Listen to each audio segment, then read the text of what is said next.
So my son has been begging me to stop using filters when I'm on TikTok.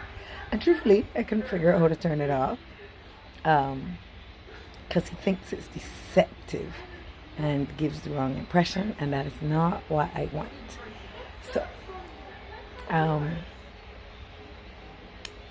here I am, and actually, what I came to talk about is the fact I will soon be doing a series about relationships. One, I think a lot of areas I find people need to work on. A lot of it has to do with first self love, because I know that self love is key to understanding love. Key to making everything else work is understanding what you want for yourself. Then it makes it so much easier for you to do the same to others, because you understand it from a core level from here. You're not reacting, you're not doing it because someone quarrels, you're not doing it because someone commented something you didn't like and you're counteracting it. You're doing it because you have purpose for it and you hold purpose for it. And you've made an assessment and said, yes, this is what I want for myself and this is what I want. I think that people are generally unhappy, but it's not. Pointing and picking at the next person is not going to make your joy.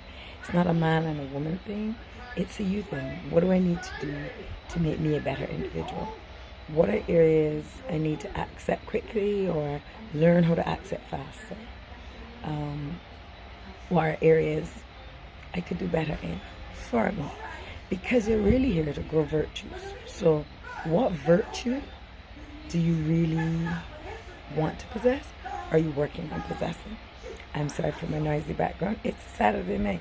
The kids are over watching TV and the grands are here, so bear with me. But I do want you to consider, what do you want for yourself? How do I become the best version of myself? And it's by challenging yourself. It is by accepting, look, I have these things to do. It needs to be done. Let me get on with it, because I am the most important person in my world, and what I need comes first. So yes, sometimes you're going to have to decrease interaction with the people who you aren't think is serving. Even although, know that that is not from a place of purpose. Like, they don't purposely do stuff to you. They don't know better either. And so a lot of the work has to do with the compassion you show to yourself and the compassion you're going to show to others, because that is really where the real essence of everything is. How compassionate am I with me? How compassionate can I be then with someone else in understanding the road to this thing? When you've gone through it and you understand your road, your challenges, what you've been through, then it's so much easier to understand someone else's challenges, understand what they're doing, who they're with, why they've made this choice, because you have no empathy of understanding. Oh, look, when I was going through grief, this is how it ripped me up, so I understand how it feels. When I was going through disappointment, this is having to accept you might not want me. Doesn't change my value. It just is a reality of your choice and selection does not match my choice and selection. So anyway, the whole point of the series is to assist. So let me tell you, what I really want you to do is to pass it on. Share it with friends, share it with other people who you know are going through this, because we're all on the same journey. We get embarrassed. It always makes me laugh when we get embarrassed. When in reality, we're all growing and learning, and so we all make mistakes. We all do things awkwardly when it's new. And so, again, the compassion and grace, cut you some grace, cut you some slack. Be compassionate too. I made a mistake.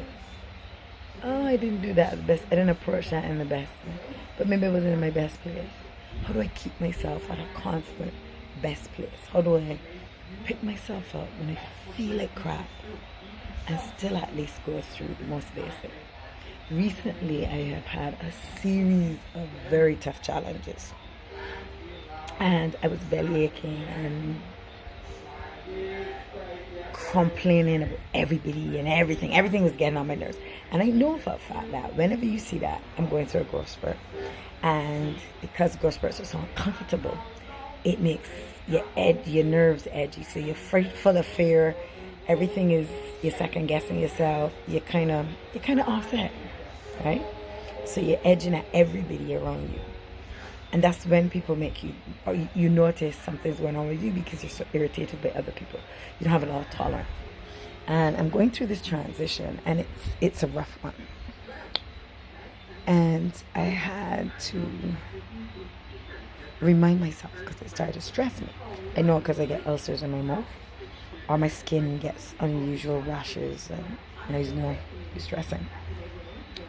So when I recognized that I was stressing, and I recognized, look, you know why you're stressing? Because you don't believe you have the capacity to handle this. But God don't give you more you could bear. Of course you can handle this. What you want is to handle it perfectly the first 2 times. No, you got to get into a rhythm.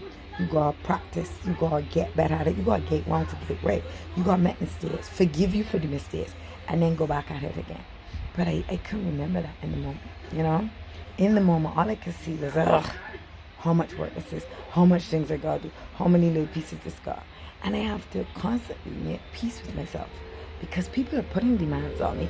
And I feel this need I got to deliver. But in reality, I got to stop, breathe, and assess what can I handle today. And make peace with that. And if I can't handle the fullness of the Lord, be okay with it. Handle as much as I can handle. And forgive me. And show me grace. And show me compassion. Because really, that's what everybody wants. Everybody really just wants a little bit of compassion, a little bit of understanding, a little bit of, just start with yourself. You know, when I was younger, I thought being kind to others was so important. With age, one of the things I've learned is kindness needs to start with me. Am I kind to me? Am I thoughtful? Is my heart radiant, or am I just going through the motion of doing this thing that you asked me to do? Because if I'm doing something for you and my heart isn't radiant, then you're not getting the best out of me. And what I want you to get is the absolute best. What do everybody deserve? What do I deserve for myself? The absolute best. Every time without fail. And so, I'm hoping that when we look at ourselves, our self-love, when we look at our relationships, we will find that there's a gem inside of us that needs unlocking that we haven't explored yet, because we're approaching ourselves without the necessary compassion and grace required. And we haven't been motivating ourselves, we've been stressing ourselves. Our language to us, the words we say to us, the verdict about our actions, like we don't trust ourselves. We don't, you know, this lady was going on about her partner cheating, and she was saying, you know, I've had issues in the past, so my areas of trust are the problem. And you know, I tell people, trust is not about whether you can trust someone else. It's about how much I can trust me. That even if you do me something, I can survive it. You don't want to break me. And it hurt. I just recover from all my hurts. I just grow in depth for all my hurts. So I don't have to run from my hurts. I need to embrace them, make peace with them, and put them to rest. That's what I need to do. And so, trust you. Trust that you can handle anything that comes your way. You are stronger than you ever give yourself credit for. And you are a beautiful soul. Remember, we are spiritual beings having a human experience, not the other way around. And so if we tap into that beautiful spiritual side, you are going to see someone that you completely fall in love with and want to spend time and get to know. And that's ultimately how you improve your relationships, by first starting with the best version of you. Have a great evening. Whatever you do, enjoy.